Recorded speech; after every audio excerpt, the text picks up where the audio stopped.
Salut Hervé.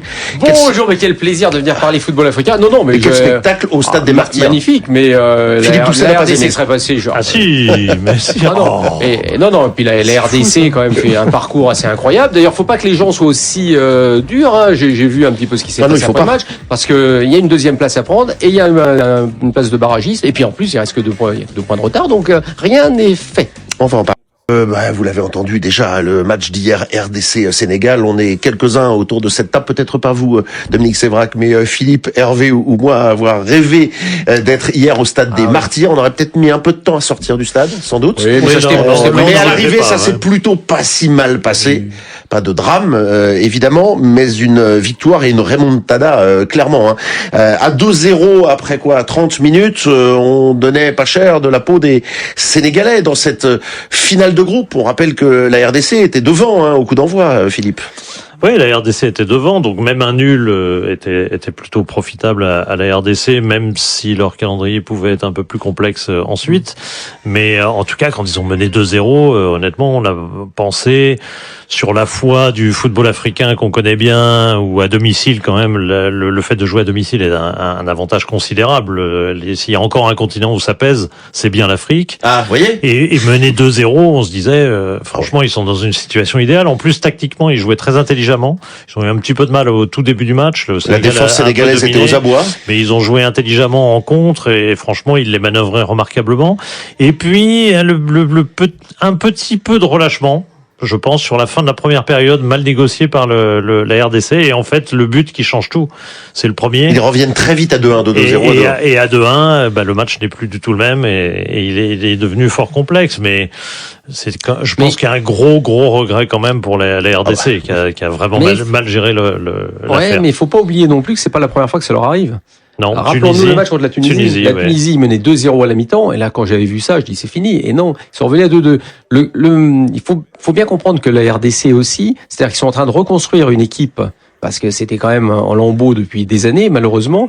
Et ils sont en train de reconstruire parce qu'il y a des joueurs qui sont bons, mais il y a des postes où il manque pour l'instant un peu d'assises.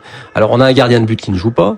On a 2 défenseurs centraux, dont Chancel Mbemba, qui est quand même le capitaine et un peu le pilier. Qui n'a pas joué depuis un an. Qui n'a pas joué depuis un an. Donc, à un moment, si vous voulez, quand vous avez en face de vous des Sénégalais qui devant sont très costauds, milieu de terrain pareil, ça devient très très compliqué. Et c'est vrai que d'avoir encaissé un but assez vite après avoir mis le deuxième, ça a changé beaucoup de choses. Mais sur l'ensemble de la rencontre, on se rend compte quand même que le Sénégal est une équipe plus mûre, qui maîtrise mieux son sujet, qui est plus forte. Et la RDC, et je vous dis, une équipe qui petit à petit remonte vers les sommets, qui a fait quand même une dernière CAN super intéressante avec cette troisième place. Et on se dit, il y a quelque chose à faire. C'est pour ça que j'ai commencé tout à l'heure en disant, faut pas que les gens non plus soient trop durs, parce que petit à petit ça monte.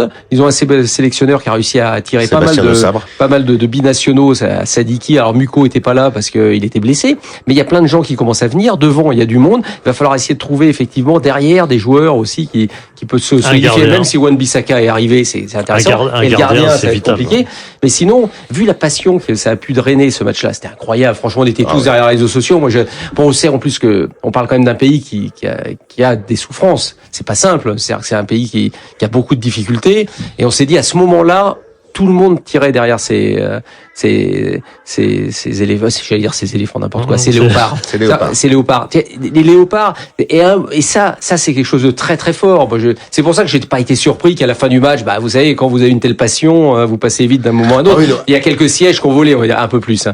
C'est étonnant de voir que la jauge imposée par la FIFA à 55 000 places n'ait pas été respectée. Oui, ça, on pouvait peut-être se douter. Mais le Stade des Martyrs est parfois monté à 100 000 spectateurs. C'était peut-être le cas. C'était au moins 80 000 hier.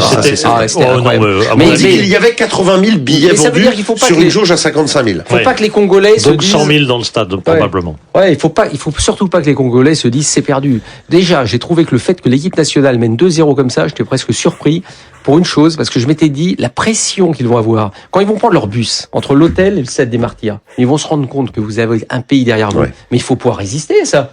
Moi, je me suis dit, le début de match, il y a les jambes qui vont légèrement trembloter. Et finalement, non. Ils ont réussi à faire le boulot. Simplement, c'est surtout, il faut mettre en valeur plus que les faiblesses qu'il y a pu avoir, à mon avis, à RDC. C'est aussi le travail des Sénégalais qui ont vraiment une équipe ultra solide, qui sont en train de reconstruire et qui vont arriver à la CAN vraiment blindés de confiance. Je vous propose d'écouter à ce sujet le sélectionneur Pape Thio.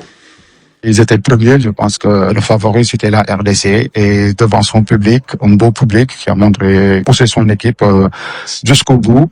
Et voilà, comme je vous l'ai dit hier, on était venu pour chercher quelque chose. Et je pense que quand on voit cette équipe, comment ça joue, ces garçons, comment ils écoutent les consignes, ça se voit que le Sénégal était venu pour chercher quelque chose. On a gardé nos principes de jeu. Pour féliciter les Sénégalais, rien n'est fait. Il reste 2 matchs. On a 2 autres finales à jouer. Et on va les jouer à fond pour aller à la prochaine Coupe du Monde. Il a raison. Il se débrouille plutôt bien, Papio. 8 matchs, donc on l'a dit dans ses qualifications, 5 victoires et 3 nuls. On va rappeler le contexte avant d'écouter bien sûr Sébastien de Sabre. 9e journée, Soudan du Sud, Sénégal et Togo, RDC. Et 10e journée, RDC, Soudan. Attention, le Soudan est 3e, sans doute un peu décroché pour aller chercher la 2e place. Et il y aura Sénégal, Mauritanie. Bon, voilà, il y a des matchs à... Non, mais il y a des points à prendre et il y a des points à perdre. Vous avez une formule à 6 qui était une absurdité, ce qui fait qu'au bout de quelques journées, en fait, vous avez déjà 2-3 équipes du groupe qui savent déjà qu'elles vont pas se qualifier. Parce qu'il y a que le premier qui passe. Oui, bien sûr. Donc, ça, après, comment voulez-vous qu'à la 9e et 10e journée, vous ayez des grosses surprises? Il y en aura pas. Les équipes, elles sont complètement démobilisées. Elles se préparent déjà à autre chose. Après, il y en a même qui vont mettre des jeunes, je pense, qui vont préparer peut-être la CAN ou préparer mais pas toutes, d'autres compétitions. Pas toutes, parce qu'il y a des équipes aussi qui profitent de ces derniers matchs justement pour préparer la CAN. Enfin, et puis par des rapport à une sélectionneurs équipe qui joue la qualif.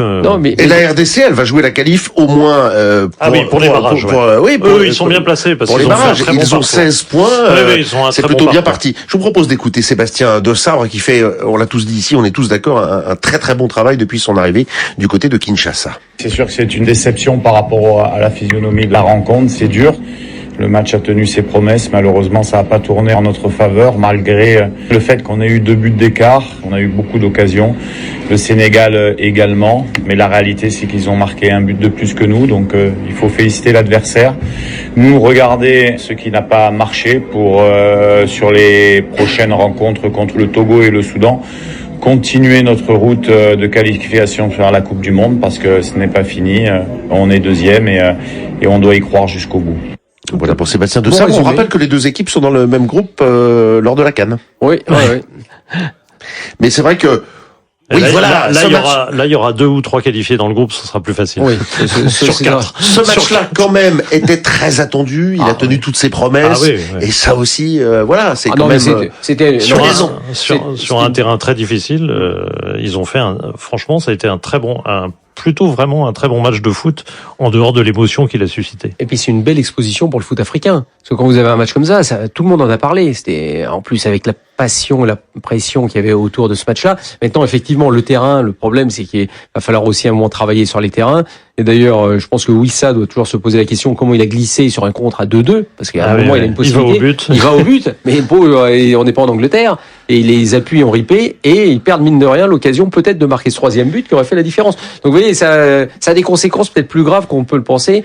Il va falloir aussi qu'après tous les pays, parce que je trouve incroyable, juste une petite parenthèse, qu'autant de pays ne jouent pas à domicile, il devrait quasiment y avoir des sanctions. C'est-à-dire, vous pouvez pas jouer à domicile, et ben vous avez match perdu. Vous avez un groupe qui est celui de l'Afrique du Sud, est-ce qu'on va en parler tout à l'heure?